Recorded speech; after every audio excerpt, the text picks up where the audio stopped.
I went to St. Nathan's College in September 1942, and I left in June 1947. And in that time, I played football with the senior college team in St. Nathan's. I was selected on the Connacht College's team in 1947, and I was playing in Tralee when the snow started. That was the year of the big snow in 1947. In 1947, then when I left and got my leaving, I started my apprenticeship as to a pharmacy in Kelshama, and I used to have to cycle the 7 miles to Kelshama, not up in the morning and down in the evening. And what pharmacy was that? Farrell's. It was Farrell's pharmacy. It's not there at the moment. He has died now. But anyway, from there then, I only spent 2 years there as my apprentice. In that time, the pharmacy, he was your tutor. He taught you all about pharmacy. And at that time we did a lot on veterinary business.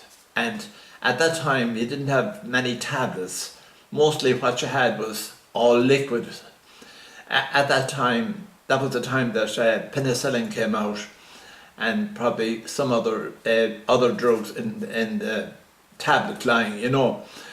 So the penicillin must have been a winner when it came out, was it? Oh yeah, of course. I could a South African doctor that brought out penicillin, and after that anyway, I went as an improver to a pharmacy in Dunshaughlin, County Meath, and I used to go in every evening for lectures to Mount Street, where the pharmacy college was, and that's where I finished up there after about 4 years and qualified. And I played football with the football team in Dunshaughlin. And of course, at that time then, it was easy enough to get on as a sub on a band. It was making an extra bit of money. At that time, we're getting about £5 a week. It was £2.50 for £2 10 shillings for the landlady, and the rest was for me.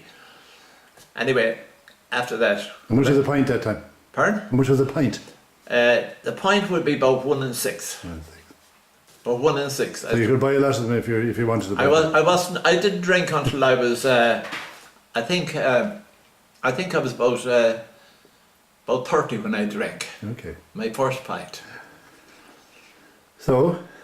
Anyway, after that, when I qualified, the first thing I did was I went there was no jobs in Ireland, so I went to London and I got a job in Tottenham Court Road in the chemist shop there, and Can you remember the name of it? I do. It was one of the Boots. chemist shops, okay. And I didn't like it too much because I was after studying for 6 months before the final.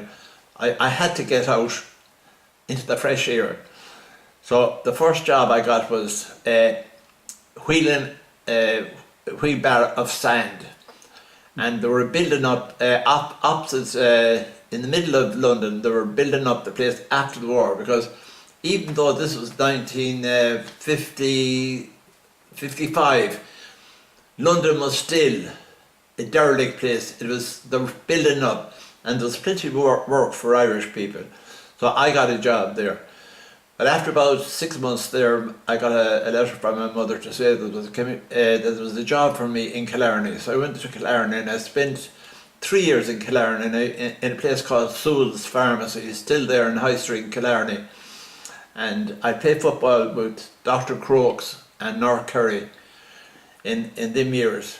And after 3 years there, I came back and I worked in Foxford for 6 months. And after that I went to Los Angeles and I played with the Gaelic football team, and I also worked for a drug company. Being an Irish chemist, we were recognised as pharmacists in America.